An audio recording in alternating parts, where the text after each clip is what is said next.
ఈరోజు మీరందరూ కూడా బైబిల్ చదివినప్పుడంతా కూడా నేను కూడా ఈరోజు బైబిల్ చదివి వచ్చాను. చదివి వచ్చినప్పుడు ఆ మేరీ మాత టెంపుల్లో కూడా చదివాను.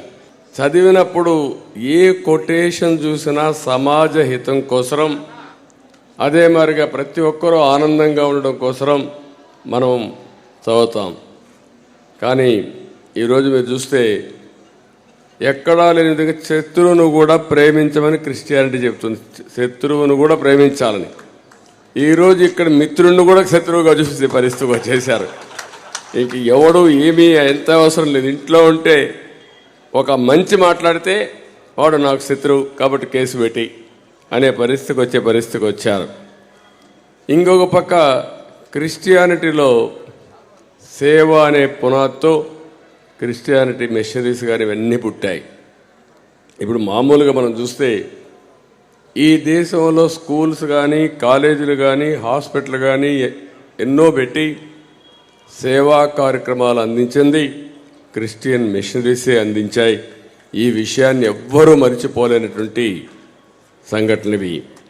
ఈరోజు మన గుంటూరు ఆంధ్ర క్రిస్టియన్ కాలేజ్, ఎన్టీ రామారావు గారు నిమ్మకూరులో పుట్టి విజయవాడలో కాపురం ఉంటూ గుంటూరుకి వెళ్ళి ట్రైన్లో చదువుకొని మళ్ళా సాయంత్రం ఇంటికి వచ్చాడంటే అది ఆ రోజు ఆ కాలేజ్ ఇచ్చి అలాంటి మహానాయకుల్ని తయారు చేసిన కాలేజ్ ఏసీ కాలేజ్.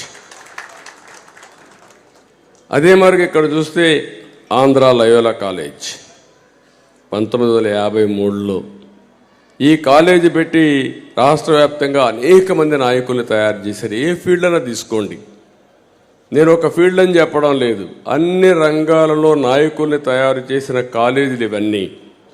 ఇలాంటి సేవాభావంతో మీరు పనిచేస్తే ఇంతవరకు అన్ని ప్రభుత్వాలు కూడా ఒకటి ఆలోచించాయి.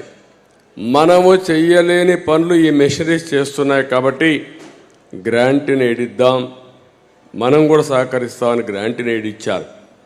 మొట్టమొదటిసారిగా ఈ ప్రభుత్వం వచ్చిన తర్వాత నాకు ఈ ఆలోచనే రాలేదు. ఎప్పుడు ఈ మరి చేస్తారని కూడా నాకు ఆలోచన రాలేదు.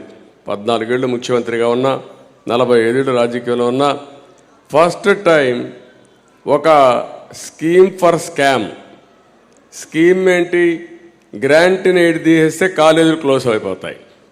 కాలేజీలు క్లోజ్ అయిపోతే ఆ ప్రాపర్టీ మనం కొట్టేయచ్చు. 7 లక్షల కోట్ల రూపాయల ఆస్తుల కోసం టెండర్లు పెట్టారంటే వీళ్ళని ఏమనాలో మీరు ఒక్కసారి ఆలోచించండి. కోపం వస్తే